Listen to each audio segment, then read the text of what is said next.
Olá pessoal, aqui quem vos fala é o professor Ângelo Góes e estamos fazendo mais um vídeo aqui com o intuito de ajudar aquelas pessoas que queiram se preparar para o Enem, em especial aqui para os meus alunos de Abaetetuba, tá bom? E esse nosso vídeo aqui é uma espécie de vídeo de continuidade dos conteúdos que nós estamos trabalhando. E o assunto que nós estamos trabalhando é a geopolítica aí do século XX. Começamos a trabalhar com a Primeira Guerra Mundial, os antecedentes da Primeira Guerra Mundial, e agora nós estamos trabalhando com a Segunda Guerra Mundial, tá? Os vídeos estão aí no canal, dá para você acompanhar, ou estão aí no blog, caso você tenha encontrado a partir do nosso blog. Vamos lá então, pessoal. Nós vimos aí que a Primeira Guerra Mundial ela gerou algumas configurações diferenciadas do espaço geográfico europeu, criação de alguns países, né? E vimos também que a Alemanha, que foi o pivô aí em grande parte da Primeira Guerra Mundial, ela acabou sofrendo sérias sanções econômicas. Então, o que foi que ocorreu? A Alemanha acabou nutrindo um sentimento revanchista, o que acabou levando a Alemanha a se reorganizar, se replanejar para uma Segunda Guerra Mundial, tá? Para uma Segunda Guerra que acabou se tornando mundial. Então, nesse contexto, a Alemanha ela acabou se unindo, se organizando. Deixa eu ver se eu pego aqui minha canetinha de texto, se aparece por aqui. Deixa eu ver aqui. Caneta. A Alemanha, pessoal, ela acabou então se aliando a outra nação que também não tinha conquistado os grandes territórios aí nas grandes navegações, por sinal nem participou das grandes navegações, uma nação aí que tinha uma ideia expansionista, pouco território localizado ali no Extremo Oriente, o Japão, é essa nação que eu estou falando, e o Japão tinha uma política expansionista também semelhante à Alemanha. Então, um fator em comum entre esses dois aí. E nós temos aqui geograficamente a Itália. Geograficamente, poderia se explicar a participação dela em um grupo, juntamente com a Alemanha, pela proximidade, então das duas dentro da Europa. Mas aí eu diria que os governos ajudaram bastante. Aqui eu teria o Hitler na Alemanha e eu teria o Mussolini aí na Itália. Então, governos assim ditatoriais, ou tendendo às ditaduras, que acabaram se aliando nesta empreitada que foi a Segunda Guerra Mundial. Então esse grupo aqui, pessoal, passou a se chamar do eixo, tá bom? Beleza.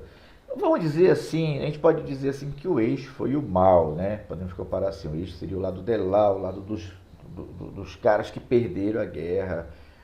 A gente analisa assim do ponto de vista ocidental, tá? E os aliados? Lembra que na Primeira Guerra Mundial, os aliados, eles eram a parte do mal, né? Os aliados eram os que perderam a guerra. Então agora os aliados passaram a ser do bem. Por isso que alguns alunos acabam confundindo isso. Então quem seriam os aliados aqui, tá? Os aliados, a aliança na verdade, lembra da Tríplice Aliança. Os aliados seriam a Grã-Bretanha, a França. Agora, não tínhamos a Rússia, na Primeira Guerra nós teríamos a Rússia, né? O Império Russo, agora eu tenho a União das Repúblicas Socialistas Soviéticas, que acabaram surgindo aí, pessoal, em 1922 com a unificação, com a união da Rússia, que virou um país socialista a partir da Revolução Russa de 1917, e juntamente com uma série de países satélites, podemos dizer assim, que acabaram se tornando as repúblicas da União das Repúblicas Socialistas Soviéticas. Beleza. E os Estados Unidos, olha, que entraram na guerra ali depois do ataque lá japonês, que alguns autores até dizem que os Estados Unidos até sabiam desse ataque, esperaram o ataque, entraram na guerra a partir do ataque nas bases lá no Havaí de Pearl Harbor. E apesar da população estadunidense, das mães, dos pais, não quererem que os seus filhos fossem para essa guerra, mas eles acabaram sendo estimulados a participar da guerra devido a esse ataque aí nessa base estadunidense. Bem, podemos dizer que a participação dos Estados Unidos foi mais decisiva, mais uma vez foi decisiva nesta guerra, tá bom? Então eu tenho aqui ele, 1º de setembro de 1939, estopim da guerra, ocorreu com a invasão alemã ao território da Polônia, A Polônia ali na Primeira Guerra Mundial não existia, uma área ali que seria uma parte da Alemanha, uma parte do território russo, e com a perda da Alemanha de territórios e com a Rússia deixando de ser um império, surgiu a Polônia. A Polônia ia uma aliada da União Soviética, tá? Então, no momento em que a Alemanha ela vai invadir o território da Polônia, a França, a Grã-Bretanha declaram guerra à Alemanha e também a própria União Soviética vai declarar guerra à Alemanha. A guerra ela vai se desenvolvendo da Europa, a Europa é o palco da guerra. Não esqueça disso. E o fato de ter sido o palco da guerra fez com que os europeus, após a guerra, sofressem muitos prejuízos geográficos, produtivos, a agricultura foi comprometida, a produção industrial foi comprometida, enfim, a Europa ela vai passar por um processo assim, de perda de importância geográfica, geopolítica, vai gradativamente perdendo suas colônias, porque não teve mais como fortalecer aqueles impérios, verdadeiros impérios que os europeus tinham construído no mundo até a Segunda Guerra Mundial. O que é que nós vamos ter mais aqui? Outra coisa, a Alemanha perde mais uma vez, os Estados Unidos, eles são decisivos, como eu já disse, eles organizam ali os ataques pela porção, vamos chamar assim, pelo flanco oeste, enquanto que a União Soviética lutaram igual atracadinhos, amiguinhos, né? Estados Unidos e União Soviética, a União Soviética atacando ali pela porção leste. Então, ao final desta guerra, praticamente o território europeu aqui, a Europa estava dividida, uma parte dela foi liberta-se pelo exército soviético, acabou se aliando à União Soviética, uma parte que foi liberta pelos Estados Unidos e aliados capitalistas acabaram se tornando não, né, pessoal? Se tornando um bloco capitalista, mas eles já eram capitalistas, se mantiveram capitalistas, tá?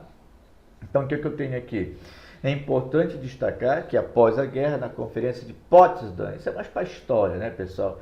A Alemanha seria ocupada, seria dividida em 4 áreas de influência, e a Grã-Bretanha, a França e os Estados Unidos. O que acabou ocorrendo é que a Grã-Bretanha e a França não tiveram condições de administrar bem essa porção aqui oeste. Quem acabou tomando conta foi os Estados Unidos, tá? Inaugurando aí uma Alemanha que a gente vai chamar assim de Alemanha capitalista, tá?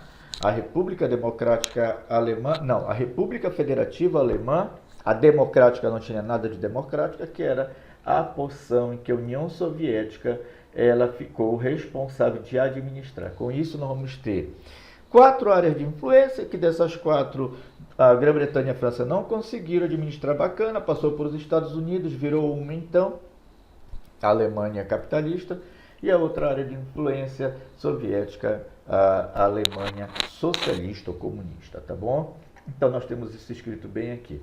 Outra coisa, Berlim também passou por um processo semelhante a este, só que Berlim, pessoal, apesar de algumas pessoas falarem, ela não está exatamente na divisão entre as duas Alemanhas, né? Berlim estava localizada mais aqui próximo da porção mais central da Alemanha, da Alemanha socialista, da República Democrática Alemã, tá bom? Então, mesmo assim, Berlim também foi dividida. Então, algumas pessoas falam em Muro de Berlim, que dividia as duas Alemanhas. Isso é simbólico, tá bom? Porque, na verdade, o Muro de Berlim, como o nome está dizendo, dividia somente Berlim.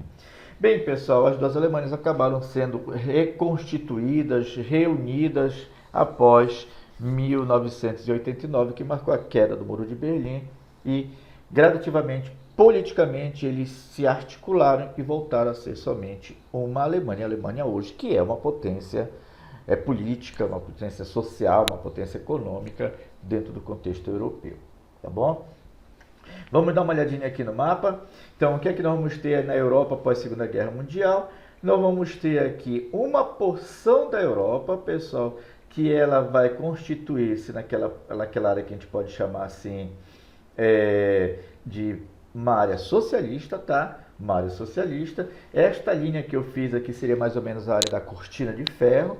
Deste lado aqui eu teria o bloco capitalista, deste lado o bloco socialista. Isso se deve muito pelo fato de a União Soviética ter conseguido libertar a maior parte desta área, que logo eles ficaram com uma espécie assim de como se pode dizer assim, ficaram sob a orientação da União Soviética, uma espécie de dívida moral pela libertação, acabaram por esta orientação adotando o sistema socialista, criando o bloco socialista, tá? E do outro lado, os Estados Unidos, de maneira bem esperta, criaram uma estratégia geopolítica que foi ali o plano Marshall, o plano de ajuda econômica dada, o que fez com que esses países da Europa ocidental, tá?